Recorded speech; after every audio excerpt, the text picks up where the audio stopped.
Hola, buenas tardes. Estamos escuchando un himno de fondo musical, precisamente porque es el mensaje de las buenas nuevas de salvación, el mensaje de la redención, el mensaje que queremos hacer llegar a todos vosotros. Quiera el Señor guardaros y bendeciros grandemente. Vamos a comenzar con lo que queremos nosotros expresar a vosotros. En relación a las dos declaraciones de Juan. Juan el Bautista, Jehová ha hecho gracia o Jehová ha concedido gracia. Llamado Bautista porque fue enviado a bautizar con agua, ya que el propósito era cumplir toda justicia, ser aquel que iba a preparar el camino yendo delante del Señor. En Mateo capítulo 3,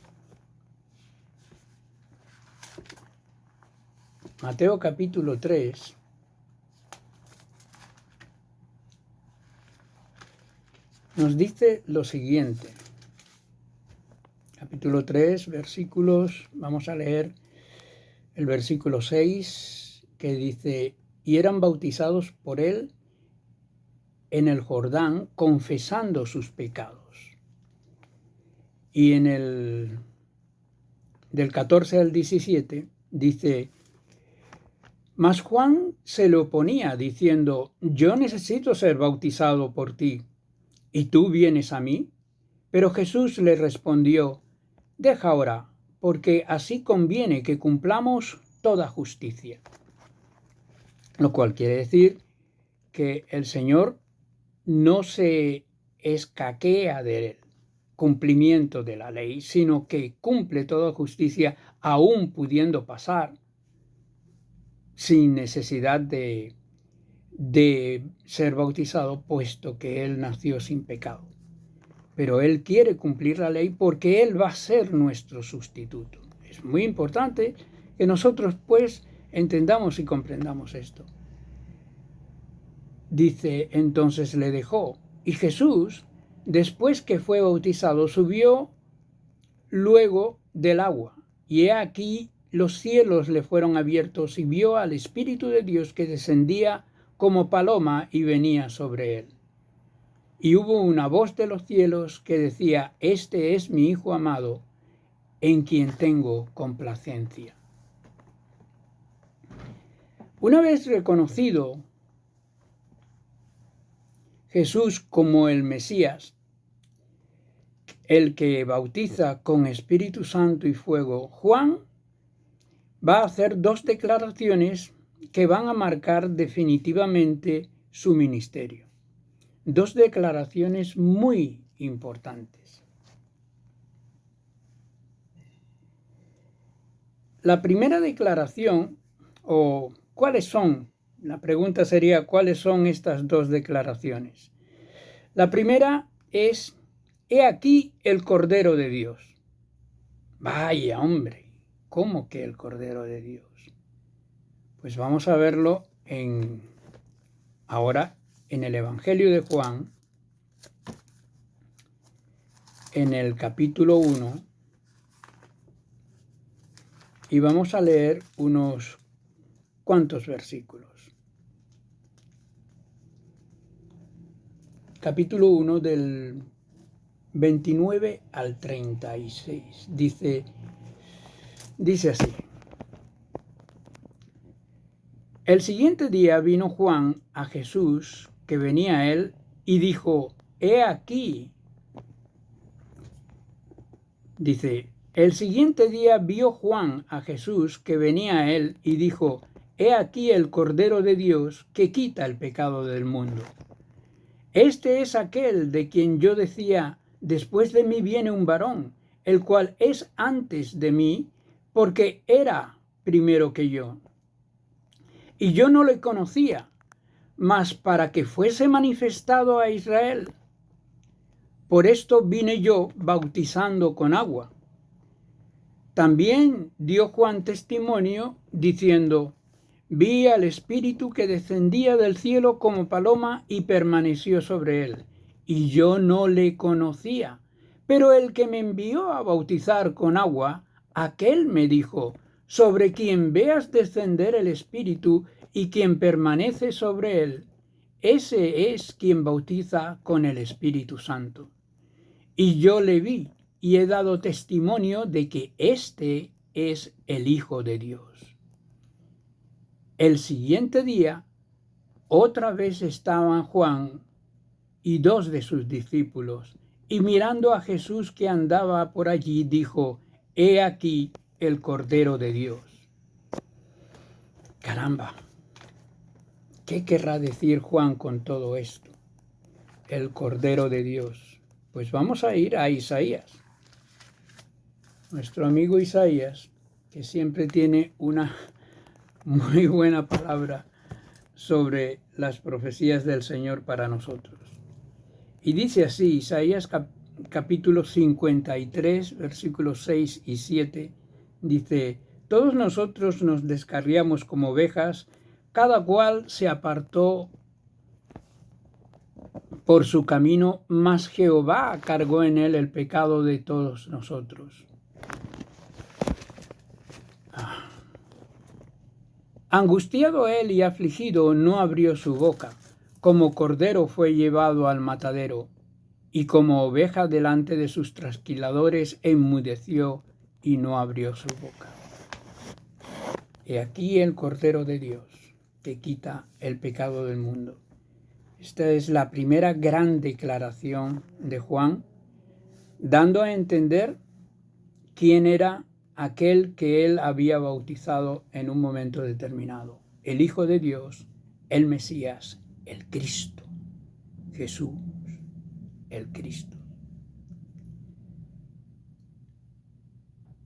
Es muy importante, pues, que nosotros comprendamos esto. La otra declaración es también tremendamente hermosa y extraordinariamente complementaria no solamente al trabajo de Juan, sino que nos afecta a nosotros, precisamente porque establece un gran principio, que es el principio de crecimiento espiritual. ¿Y qué es lo que dice Juan? Dice: es necesario que él crezca, pero que yo mengüe.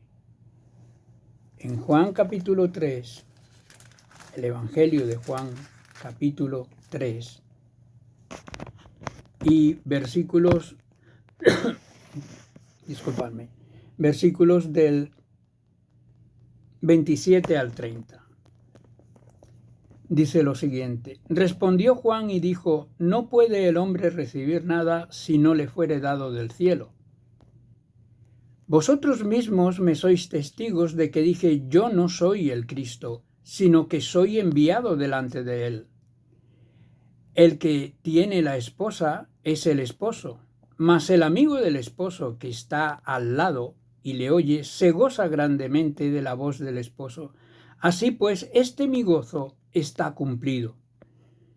Es necesario que él crezca, pero que yo mengüe.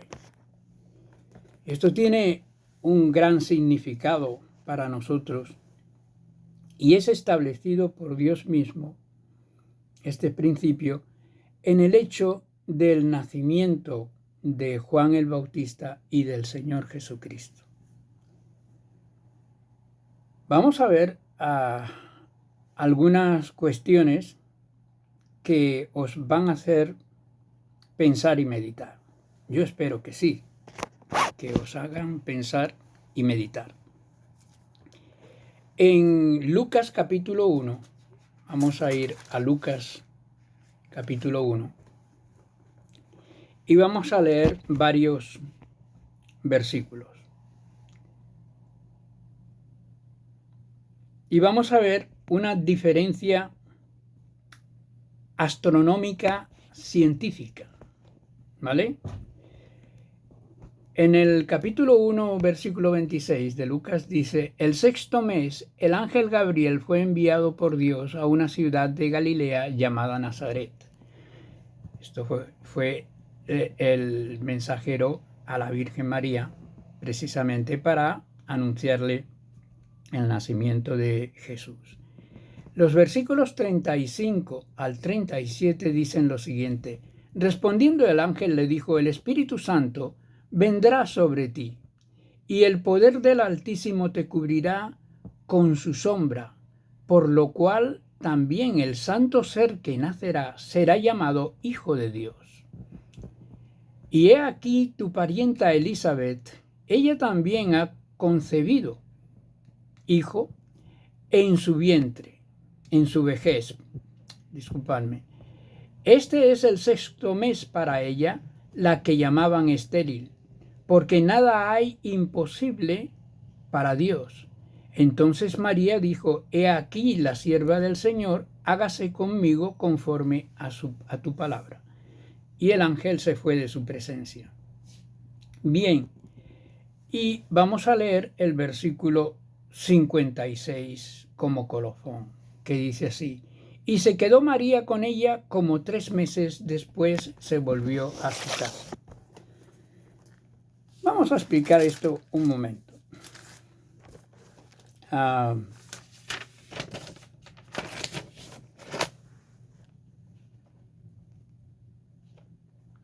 los 6 meses del embarazo de Elizabeth, el ángel Gabriel fue a María y le indicó lo que iba a suceder. Quiere decir que María quedó embarazada en ese tiempo. A los 9 meses de Juan, eran los 3 meses de María que María había pasado con él. 3 meses que María había concebido, en el cual Elizabeth y el niño saltaron de alegría y fueron llenos del Espíritu Santo, y en el momento del nacimiento y estuvo allí hasta el nacimiento de Juan el Bautista. A los 6 meses de Juan haber nacido ya, nace el Señor Jesucristo. Bien, hay 2 fechas claras que nos dan no solamente las matemáticas astronómicas, sino que son las fechas en que se han constituido estos 2 nacimientos. El de Juan el Bautista, el 24 de junio, fecha en el que está el clímax del día, es el día más largo del año, y desde ese tiempo en adelante va a empezar a menguar. El nacimiento del Señor Jesucristo es el 24 de diciembre, celebrado, y es el día más corto del año, y desde ese tiempo en adelante va a empezar a crecer el día.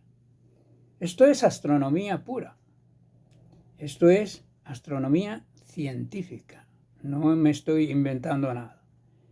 Lo que sí quiero hacer es aplicar este hecho al principio del crecimiento espiritual. Como ya os lo dije, Juan el Bautista ha cumplido su cometido. Es necesario que él crezca, pero que yo mengüe. Y ese cometido nos lo deja a nosotros. Ahora nosotros vamos a aplicar ese principio en nuestras vidas. Y Pablo lo expresa en Gálatas 2:20,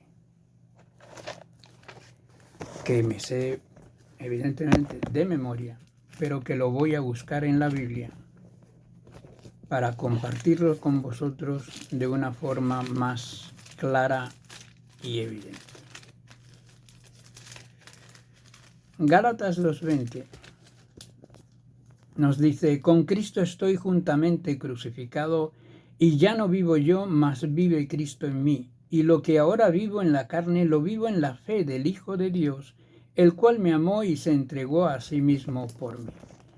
Bueno, si bien la crucifixión sucede en el momento y el tiempo en que creemos en el Señor Jesucristo, no muchos nos damos cuenta de que esto es una realidad en nuestra vida, sino que empezamos a vivir el cristianismo en base a lo que vamos aprendiendo, en base a lo que el Señor nos va indicando cada día, y vamos meditando en su palabra.